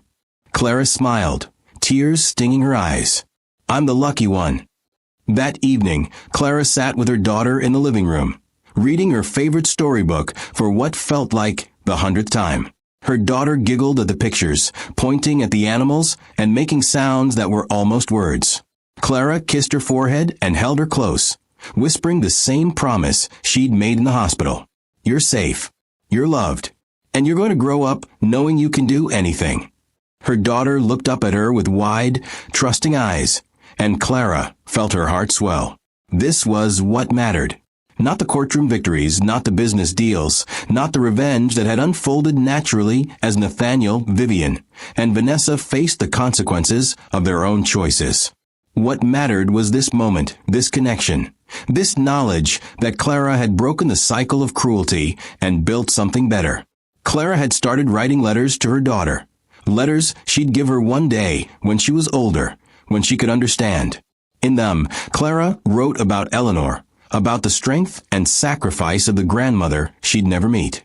She wrote about the hospital room, the divorce, the custody battle, not to burden her daughter with pain, but to teach her that survival was possible, that even when the world felt impossible, there was always a way forward. Your grandmother taught me that strength isn't about never falling, Clara wrote. It's about getting back up every single time. It's about protecting the people you love, even when it costs you everything. And it's about building something better, not for yourself, but for the people who come after you. Clara sealed the letters in envelopes, tucking them away in a box she'd give her daughter on her 18th birthday. By then, her daughter would be strong enough to carry the weight of the story, to understand the battles that had been fought for her. Months passed, and Clara continued building the life she'd envisioned. She attended board meetings, made decisions about investments and expansions, but she always made time for her daughter. She'd learned that balance wasn't about doing everything perfectly. It was about knowing what mattered most and protecting it fiercely. She didn't work late nights or sacrifice time with her daughter for business deals. She'd hired people she trusted to handle the day-to-day operations, people who shared her values and vision. And when she was home, she was fully present, playing on the floor, reading stories, teaching her daughter to be kind, strong, and unafraid. One evening, Clara received an unexpected email. It was from Vivian. The subject line read, "I'm sorry." Clara stared at it for a long time, her finger hovering over the delete button. But something made her open it. The message was short. "Clara, I know I have no right to contact you. I know I don't deserve your forgiveness, but I need you to know that I'm sorry. I was wrong about everything. About you, about your mother, about what mattered. I destroyed my own life trying to control yours, and I'll live with that regret until the day I die. I don't expect you to respond. I just needed you to know." Clara read it twice, then closed the email without replying. She didn't owe Vivian forgiveness. She didn't owe her closure. Vivian would have to live with her choices, just like everyone else. But later that night, as Clara tucked her daughter into bed, she realized something. She wasn't angry anymore. She wasn't bitter. The rage that had fueled her through the darkest days had faded, replaced by something steadier, something stronger. Peace.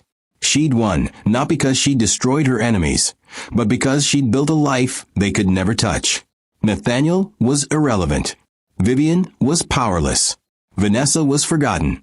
And Clara was free. Free to live, to love, to raise her daughter without fear or shame or the weight of anyone else's cruelty. She kissed her daughter goodnight and walked back to the living room, sitting in the quiet, feeling the fullness of everything she'd built. Her mother's legacy lived on, not just in the businesses or the hospital or the wealth, but in Clara herself, in her strength, in her resilience, in her refusal to let cruelty define her. Clara picked up her phone and looked at a photo she'd saved, one of the last pictures of her mother before she'd gotten sick. Eleanor was smiling, her eyes bright and full of life, her hand resting on Clara's shoulder. Clara traced her mother's face with her finger, her voice a whisper. "I did it, Mom. I survived. I protected her. I built something good, just like you taught me." And in the silence of her home, Clara felt her mother's presence, felt the warmth of her love wrapping around her like a blanket. Eleanor had known this day would come. She'd planned for it, prepared for it, sacrificed for it. And now, Clara was living the life her mother had fought to give her. A life of safety, dignity, and unshakable strength. The people who tried to destroy her were gone, faded into irrelevance, paying for their cruelty in ways Clara had never needed to orchestrate. The universe had balanced the scales. And Clara, standing in the life she'd rebuilt from nothing, understood the most important lesson her mother had ever taught her. The greatest inheritance wasn't money. It wasn't power. It wasn't revenge. It was the strength to survive, the courage to rebuild, and the love to protect what mattered most. And Clara had all three. She closed her eyes, a smile spreading across her face, and whispered one final promise. "We're going to be okay, baby. We're going to be more than okay. Because we survived. And that's all that matters." Would you have been strong enough to walk Clara's path? Could you have forgiven, or would you have held on to the anger? What would you have done differently? Thanks for watching. If you enjoyed the story, hit the subscribe button and drop a comment telling us the part of the story you enjoyed most.